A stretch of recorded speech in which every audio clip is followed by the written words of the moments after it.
And the other big story today, of course, is the missing submersible and the fact that we think the oxygen has now very sadly run out. Downing Street has confirmed that a Royal Navy submariner, as well as equipment from a UK firm, will help the search operation for the Titanic sub. Number 10 spokesman says that Lieutenant Commander Richard Cantaria has significant knowledge of submarine warfare and diving operations. And meanwhile, a Royal Air Force C-17 transport aircraft is being loaded up at RAF Lossiemouth and will depart for Canada this afternoon at some stage with ancillary equipment believed to be cabling on board. Number 10 has said the decision follows a request from the US Coast Guard. So we are helping where we can, but is it all just too late? Jacob Jaffa is here, a journalist for The Sun. Jacob, you're very welcome to Talk TV. How are you? I'm well, thank you. How are you? I'm very well, thanks. I mean, it does seem as if this is just too late. Is there any hope here at all? Or do we just think, look, the oxygen is gone and this is just a recovery operation for in this very sad situation?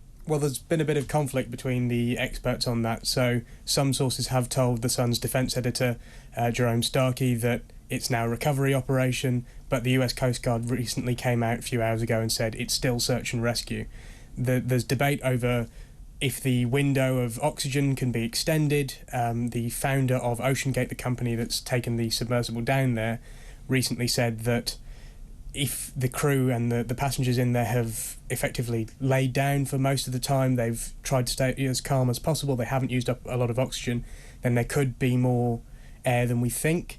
However, by all estimates and by the Coast Guard's estimate, the air has pretty much run out. I was reading as well that keeping warm is something that can conserve oxygen, because obviously if you're shivering you need to breathe more to be able to do that. I mean, that seems to me a simple but nonetheless something that I'm sure will have been considered in this. I mean, we are talking about people on this. They're not your average tourist, are they?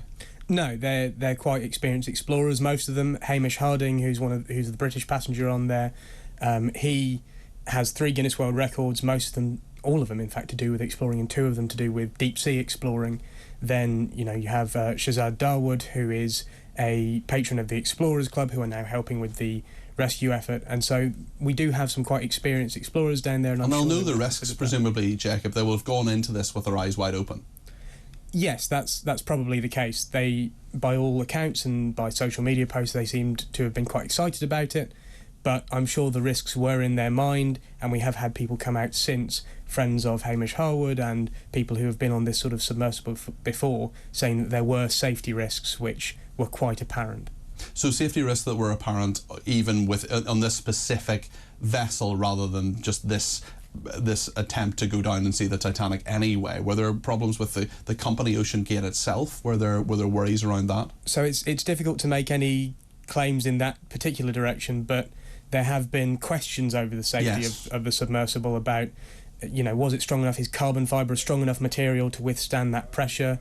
And the fact that it's controlled by effectively a reinforced video game controller, the fact that the people are bolted in from the outside, not that they'd be able to open it down there anyway, but it all, because it's quite homemade and a small company making what people have referred to as effectively a garden shed job, although that's not my opinion, but people have said that because it's that sort of scale of thing, there have been concerns over whether the proper safety measures were in place. We learned a bit more today about Suleiman Dawood, who is the son of the explorer you were talking about there. He's one of the 5 people in this as well, and we know that he goes to Glasgow University. Tell us a bit more about him. He does. He's a teenage boy, and he's studying at the business school at Strathclyde University in Glasgow.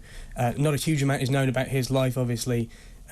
Teenagers of sons of billionaires don't often kind of reveal too much private information. Yeah. But his father is well known as an explorer and a sort of adventure tourist, and I imagine that's why they've gone together. It's kind of an introduction to him. What happens now, do you think, Jacob? What happens in the next 24 hours, and when do they just say, do you know what, this is over?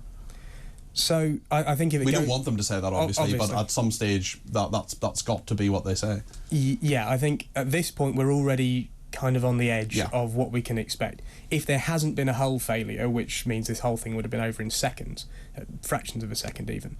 Because of the pressure. If that hasn't happened, then the air is going to run out within a few hours. And even by the most generous kind of interpretation. Thank you. Even by the most generous interpretation, if we go into this evening, it's probably done, and then it definitely becomes a recovery mission. Very, very sad story, Jacob.